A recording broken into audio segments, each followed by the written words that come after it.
Hello everyone, welcome to our channel. Telugu రాష్ట్రాలలో మారినటువంటి వాతావరణ పరిస్థితులు, పలు జిల్లాల్లో కుండపోతగా కురుస్తున్నటువంటి వర్షాలు వివరాల్లోకి వెళ్దాం. ఇవాళ రేపు ఏ జిల్లాలో వర్షాలు పడతాయి, వాతావరణ పరిస్థితులను తెలుసుకునే ముందు మీరు ఇంకా మన ఛానల్ని కనుక సబ్స్క్రైబ్ చేయలేదా అయితే వెంటనే సబ్స్క్రైబ్ చేయండి. అదేవిధంగా పక్కన ఉన్న బెల్ ఐకాన్ని క్లిక్ చేసేయండి.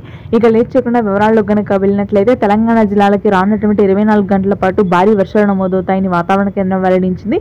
ముఖ్యంగా హైదరాబాద్ పరిసర ప్రాంతాలు, వరంగల్, కరీంనగర్, భద్రాద్రి కొత్తగూడెం జిల్లాలో భారీ వర్షాలు కురవగా నాగర్ కర్నూల్, మహబూబ్ నగర్, గద్వాల్, కరీంనగర్, వరంగల్, వనపర్తి జిల్లాల్లో మాత్రం తేలికపాటి నుంచి మోస్తరు వర్షాలు నమోదవుతాయి. ఇక ఆ తర్వాత మధ్యాంధ్ర, అదేవిధంగా ఉత్తరాంధ్ర జిల్లాల్లో మాత్రం రానున్నటువంటి 48 గంటల్లో తేలికపాటి వర్షాలు మొదలయ్యే అవకాశాలు ఉన్నాయి. జూలై 2వ వారంలో భారీ వర్షాలు కురుస్తాయి ఈ జిల్లాల్లో. శ్రీకాకుళం, విజయనగరం, విశాఖపట్నం ప్రాంతాల్లో తేలికపాటి జల్లు కురవగా కృష్ణా, గుంటూరు, అదేవిధంగా తూర్పుగోదావరి, పశ్చిమ గోదావరి, ప్రకాశం, ఉత్తర ప్రాంతాల వరకు కూడా మనకి అత్యధికంగా ఈదురుగాలులతో కూడినటువంటి మోస్తరు వర్షపాతం నమోదయ్యే అవకాశాలు ఉన్నాయి. రాయలసీమలోని మిగిలిన అన్ని ప్రాంతాల్లో పొడి వాతావరణం కొనసాగుతున్నప్పటికీ చిత్తూరు, తిరుపతి ప్రాంతాల్లో మాత్రం మోస్తరు నుంచి భారీ వర్షాలు నమోదు కానున్నాయి.